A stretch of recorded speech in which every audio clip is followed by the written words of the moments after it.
আসন্ন পবিত্র ঈদুল ফিতর উপলক্ষে সিলেটের নিরাপত্তা ব্যবস্থা ঢেলে সাজানো হচ্ছে। এজন্য ঈদের সময় সিলেট জেলা প্রশাসকের কার্যালয়ে একটি কন্ট্রোল রুমও খোলা হবে।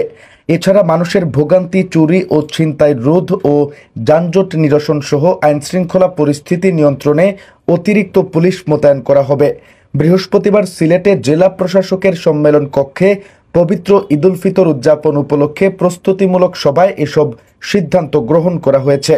সভায় জেলা প্রশাসক মোহাম্মদ শের মাহবুব মুরাদ বলেন, ঈদে পর্যাপ্ত নিরাপত্তা ব্যবস্থা ও নিরবিচ্ছিন্ন বিদ্যুৎ সরবরাহ নিশ্চিত করা হবে। এজন্য আইনশৃঙ্খলা বাহিনী, বিদ্যুৎ বিভাগ ও ফায়ার সার্ভিস সার্বক্ষণিক কাজ করবে। ঈদে মানুষের ভোগান্তি কমাতে চুরি ও ছিনতাই রোধ এবং যানজট নিরসন সহ আইনশৃঙ্খলা পরিস্থিতি নিয়ন্ত্রণে অতিরিক্ত পুলিশ মোতায়েন করা হবে।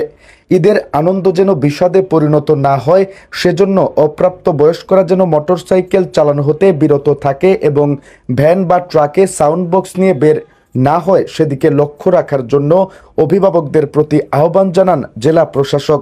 শের মাহবুব মুরাদ বলেন, এবারের ঈদে দীর্ঘ বন্ধে সিলেটে প্রচুর পর্যটক আসবে বলে ধারণা করা হচ্ছে। ঈদের ছুটিতে পর্যটকদের নিরাপত্তা ও সুযোগ সুবিধা নিশ্চিত করতে নানা উদ্যোগ গ্রহণ করা হয়েছে। সড়কে দুর্ঘটনা এড়াতে দুর্ঘটনাপ্রবণ এলাকাগুলো চিহ্নিত করে সাইনবোর্ড লাগানো হয়েছে।